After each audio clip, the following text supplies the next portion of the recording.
Et bonjour, bonsoir à nous tous, à notre petit groupe. Là, je regarde par là parce que je regarde en même temps les messages. J'ai envie de nous faire un petit podcast privé, un petit podcast visuel parce que j'étais déjà toute bien peignée, là, toute bien emballée.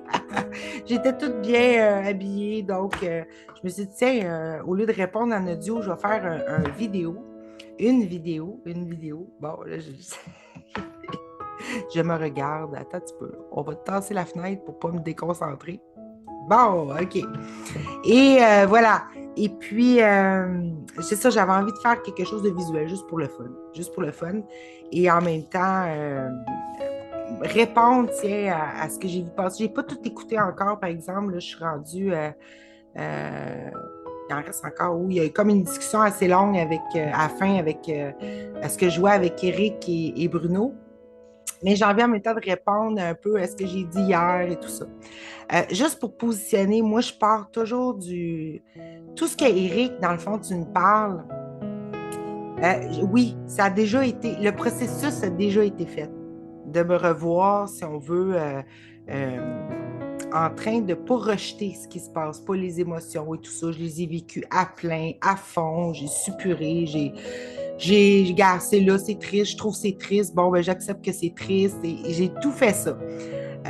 Déjà, c'est qu'à un moment donné, oui, c'est comme, on n'a pas le choix de se revoir aimant, même ce qu'on n'aimait pas. On va dire comme ça, même ce qu'on n'aimait pas. Là, je ne sais pas par contre si ça enregistre bien, mais en tout cas, je prends un test, là, si jamais ça enregistre pas bien, ben, ça sera aux oubliettes, comme on dit, mais c'est pas plus grave. J'y vois, je regarde pas si ça marche. Et c'est ça. Puis oui, je suis toute bien habillée parce que je sors d'un podcast, on va dire, avec Gabriel, qui a sa chaîne YouTube aussi. Là, j'ai trouvé, c'était vraiment le fun. C'était vraiment le fun. On a passé un très, très beau moment. D'ailleurs, je pensais qu'il était enregistré du début jusqu'à la fin, mais non, il commençait une partie podcast. Puis il y a comme un début qu'on se parlait, puis il n'avait pas enregistré, puis moi j'étais déjà partie, let's go! C'était trop drôle. En tous les cas, c'était bien agréable. En même temps, j'étais dans un décor où que je voyais le Sherbrooke derrière et j'ai déjà habité à Sherbrooke. J'ai bien aimé ça. C'était comme un retour dans le passé. Fait que c'était drôle. Bon, je reprends. Oui, oui, OK. J'ai déjà tout ça. Mais à un moment donné, je me suis vue comme... C'est un positionnement d'identité. J'ai reconnu, je me suis aperçue que je ne pouvais pas être la tristesse. Fait que pour moi, la définition de ce qui nous appartient, c'est notre être, mais je ne suis pas la tristesse que je vis. C'est comme un effet de quelque chose qui part d'une idée que je pourrais être blessée, par exemple, ou perdre, ou manquer. Puis l'effet, c'est comme un moment où que c'est... On a toujours dit, Laurent a toujours dit, c'est parce que je pensais beaucoup à comme Laurent avant de savoir que Laurent existe pour ça, mais on va dire que Laurent a dit, parce que vous le connaissez depuis longtemps, que la tristesse, ce qui fait pleurer, c'est l'amour. L'amour fait pleurer parce que l'amour est en train de reconnaître qu'est-ce qui se passe, qu'est-ce qui se vit. C'est pas la justice, c'est pas la justesse, c'est pas ce à quoi on a droit de toute éternité. On a droit à ce qui est plus beau.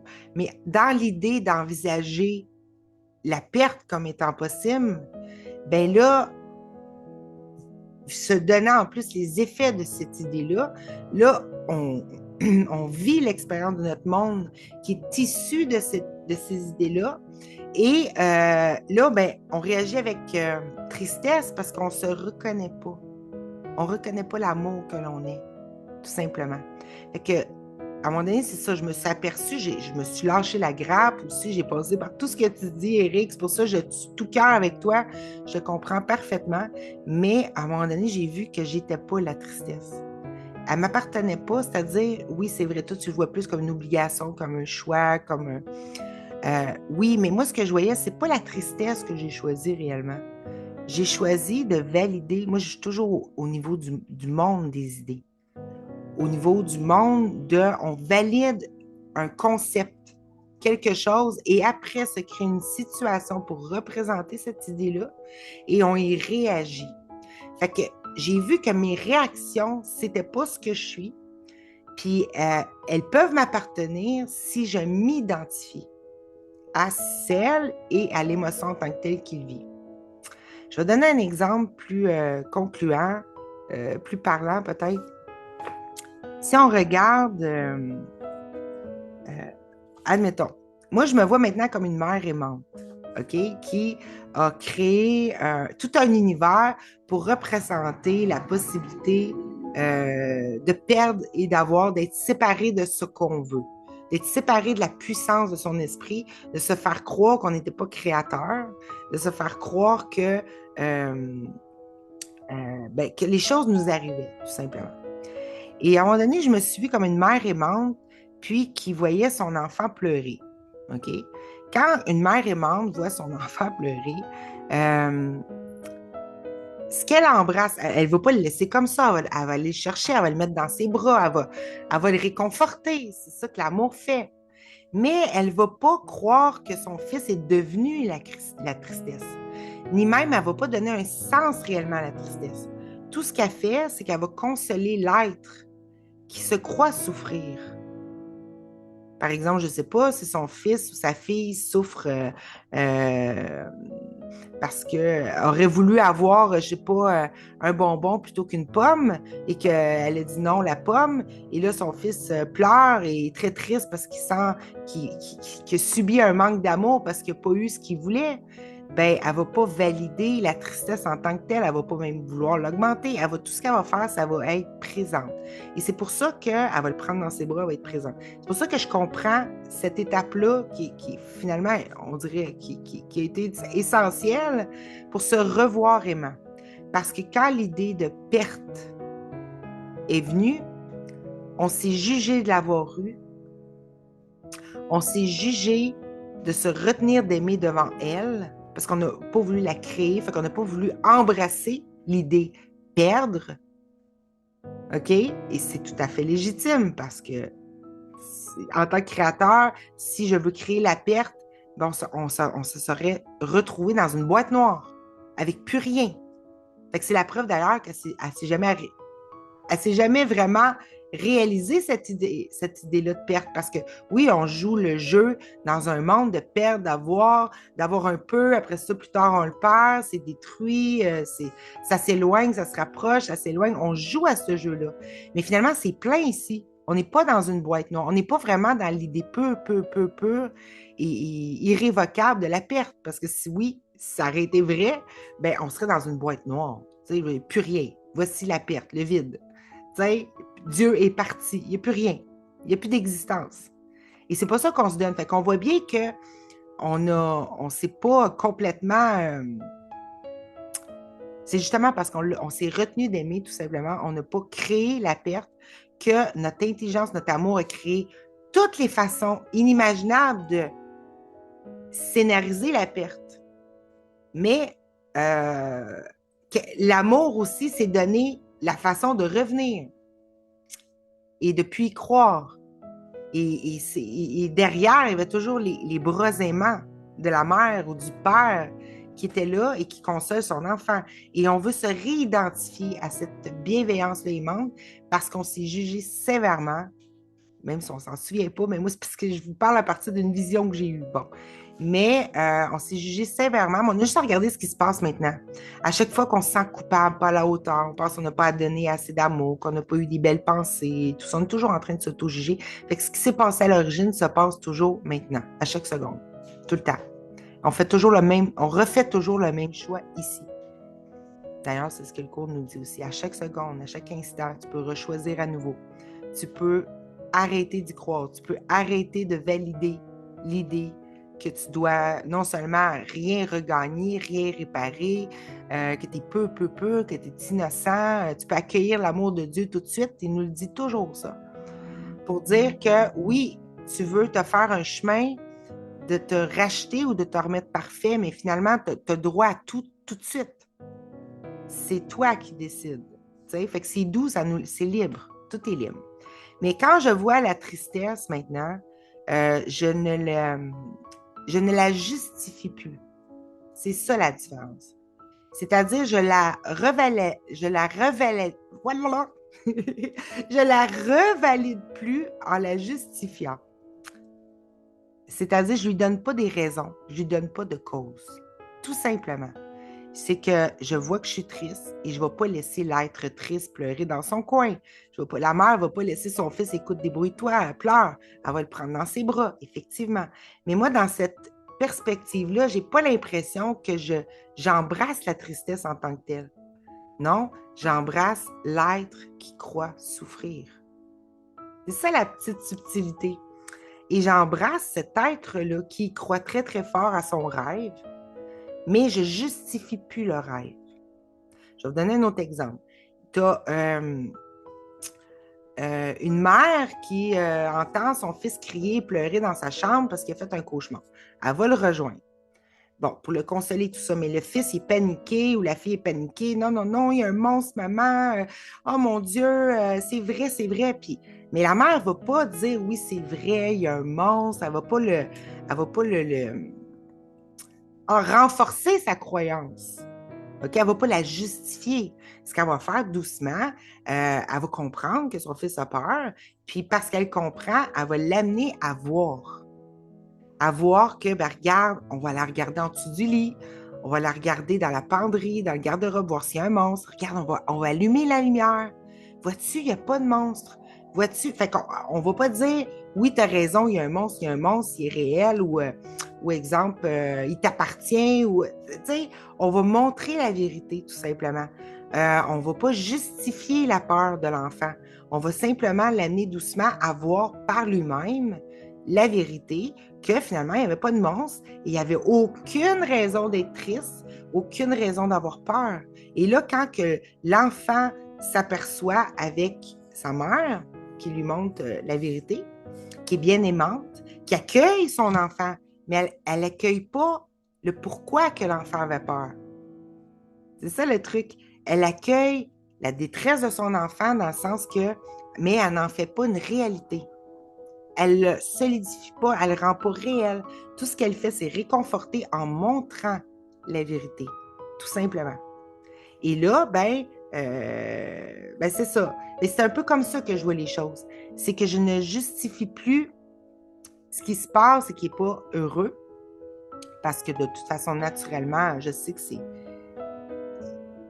l'évidence maintenant pour moi que quand c'est pas heureux, que ça contracte, que c'est triste, que c'est en colère, que c'est apeuré, c'est simplement un être, une partie de moi qui est en train de croire quelque chose qui n'est pas vrai de lui-même, qui n'est pas vrai de l'autre, qui n'est pas vrai du monde, qui n'est pas vrai de ce qu'on est véritablement. Et là, ce que je fais maintenant, c'est que je ne justifie plus la cause. Qu'est-ce qui aurait causé ça? Pour plus le re-rendre réel, tout simplement, pour plus lui redonner réalité. J'allume la lumière dans mon esprit, je regarde ce qui se passe, je le joins comme une mère bienveillante va prendre son enfant dans ses bras. Je le rejoins, mais sans justifier, sans dire c'est vrai, sans dire c'est réel, sans lui donner une cause. Je fais juste la regarder à la lumière avec ma mère, avec l'amour. Et l'amour, qu'est-ce que maintenant, qu'est-ce que tu vois, toi? Montre-moi. Tu demandes finalement à la mère qui voit tout, qui voit qu'il n'y a pas de monstre dans le placard. Ben, tu demandes, qu'est-ce que tu vois toi? Et là, tu donnes ton rêve malheureux à cette présence-là. On peut appeler Saint-Esprit, on peut appeler notre être intérieur, on peut appeler ça la lumière de la vérité, on peut appeler ça à l'être aimant qui se prend dans ses bras, mais ne justifie pas la tristesse. Montre simplement que cela n'avait pas besoin d'être. Et qu'on n'est pas obligé de rechoisir que c'est vrai qu'il y a un monstre et de réagir à cette idée fausse-là qu'il y a un monstre par la tristesse, par les pleurs, par la panique, par la peur. Mais c'est juste en voyant c'est en n'y croyant plus, finalement, que automatiquement, tout ce qui était réaction disparaît. Et puis là, c'est là que ça nous montre que ça ne nous appartenait pas si ça peut disparaître, tu sais. Et qu'on n'a pas en à faire des choses, des idées qui solides, qu'il faut garder ou pas garder ou choisir. C'est juste c'est comme c'est des effets d'une cause impossible. Et quand on voit la cause impossible, et pour ça, il faut l'unir. Et c'est ça que je vois. C'est comme si Éric, c'est pour ça que je suis d'accord de toi de tout cœur aussi, c'est comme si tu te vois maintenant, tu te vois comme la mère aimante. OK? Là, tu es là, le fils pleure, l'enfant pleure, tu ne veux pas rejeter l'enfant, mais là, tu n'es pas certaine, tu ne veux pas rejeter la tristesse non plus, et là, tu veux tout garder, tu veux tout, tu sais, tu veux tout. Mais à un moment donné, ce qui se passe, ce qui s'est passé pour moi, c'est que je voulais pas juste embrasser le fils, je voulais pas juste le prendre dans mes bras, je voulais aussi lui montrer la vérité pour arrêter inutilement cette souffrance-là, qui n'avait pas lieu d'être si on voit ensemble qu'il n'y avait pas de monstre, qu'il n'y avait pas quelque chose de mauvais, qu'il n'y avait pas de menace. Tu sais, fait que je suis comme dans l'étape où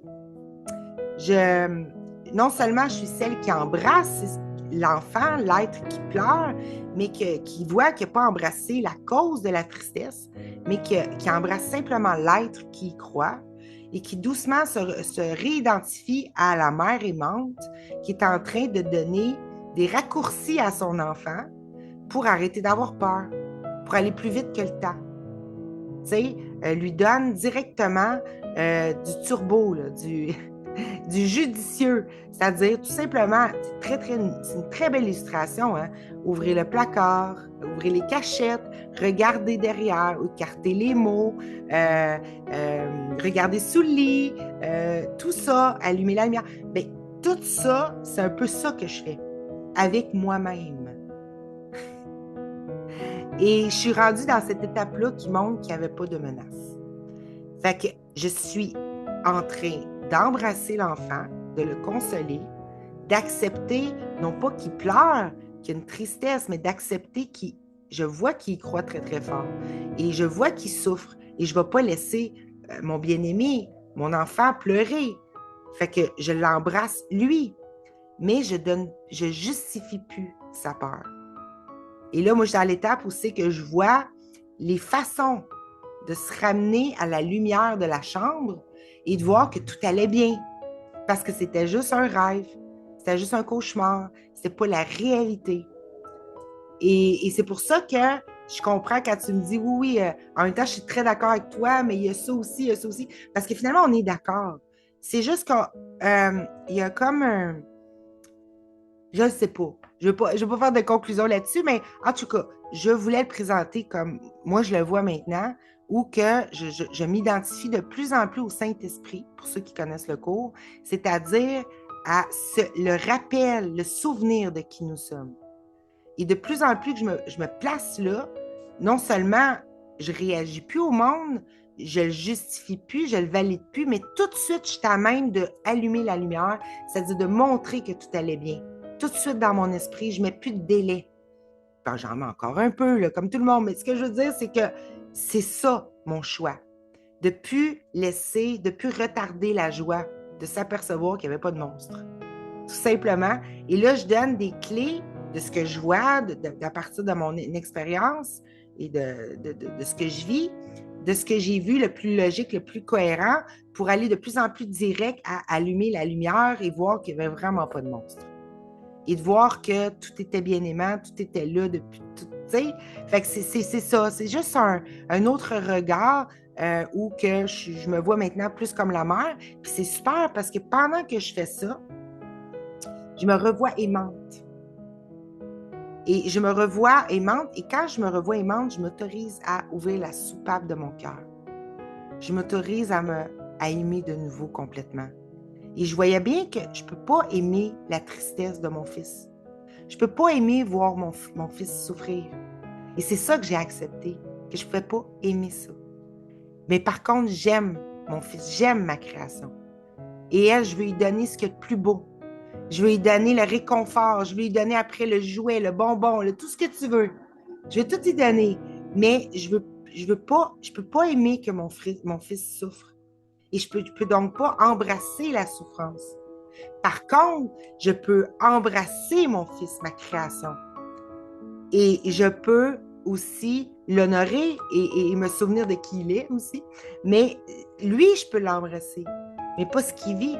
Et je veux pas qu'il augmente aussi ce qu'il vit, puis, tu sais, mais j'embrasse lui qui y croit, et tranquillement, doucement, avec beaucoup de bienveillance, beaucoup d'amour, sans pression, tout doux, ben, j'allume avec lui les lumières, et là, je le fais comme si j'étais quelque chose d'extérieur, mais en réalité, c'est moi avec moi qui voyais Nancy en train de souffrir, de se faire croire qu'elle pouvait être faible, qu'elle pouvait être vulnérable, et que là, à tous les endroits dans mon esprit où je crois à cette idée-là, ben tout de suite, je ne laisse pas souffrir cette idée-là. Je ne me laisse pas être blessée par cette idée-là. J'appelle la mère. Hein? Viens à ma rescousse. Allume la lumière dans mon esprit que je vois qu'il n'y avait rien à craindre, que je n'étais pas faible, que je n'étais pas abandonnée. Et je m'unis en même temps. Je redeviens une identité d'union.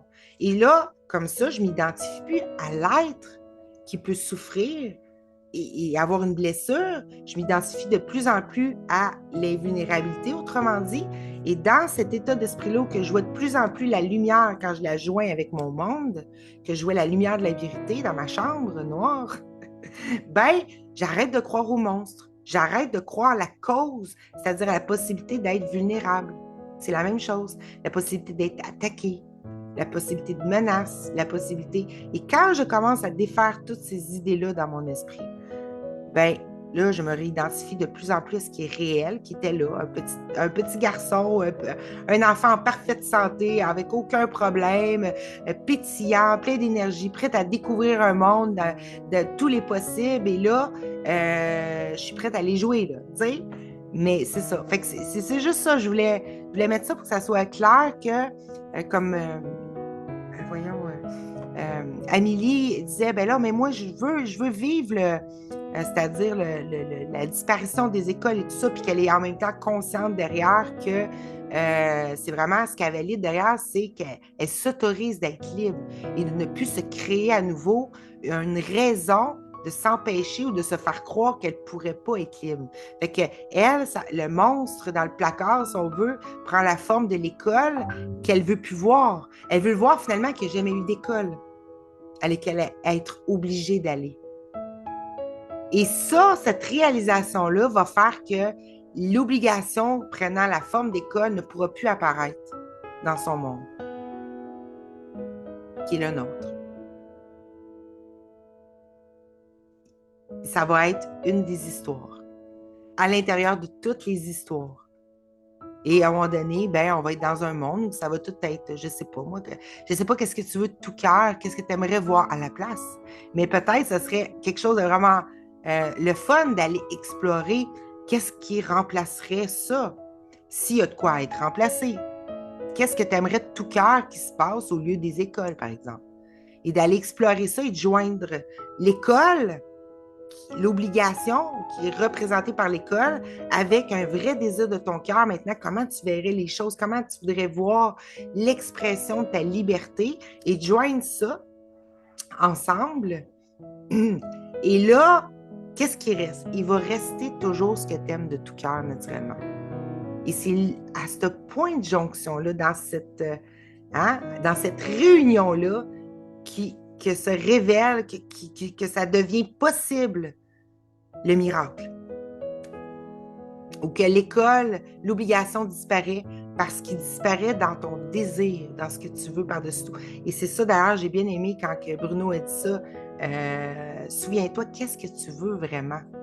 Qu'est-ce que tu veux vraiment? Joins-le avec ce que tu veux pas, naturellement. Et c'est comme une mère aimante qui se prend dans ses bras ce qu'elle veut pas et le joint avec ce qui est vrai ou la vérité de son cœur qui prend une forme quelconque, ça n'a pas d'importance. Le désir de ton cœur. Et qu'est-ce qui reste? Il reste l'amour. Il reste ce que tu aimes et ce que tu peux aimer de tout cœur. Et non pas la tristesse de mon fils qui pleure. Je ne peux pas aimer sa tristesse, mais je peux aimer le fils. Je peux aimer mon désir. Voilà. Fait que c'est ça, en gros, notre mini-podcast de groupe que j'essaie de faire. Et ben, en tout cas, pour mettre la lumière. Mais si jamais il y a d'autres choses qu'on pourrait aller voir ensemble là-dessus, let's go, let's go. Je suis très ouverte. Je suis partie, mon kiki. Et puis, voilà. Fait que je vais mettre fin à ça. Je vous fais des gros becs du Québec avec une face en plus de l'audio. Et ben, à tout de suite dans le next, next, next. Next, next, next, ici, c'est sûr. C'est pas là-bas, c'est ici. Mouah. Bye bye. Je vais peser sur stop.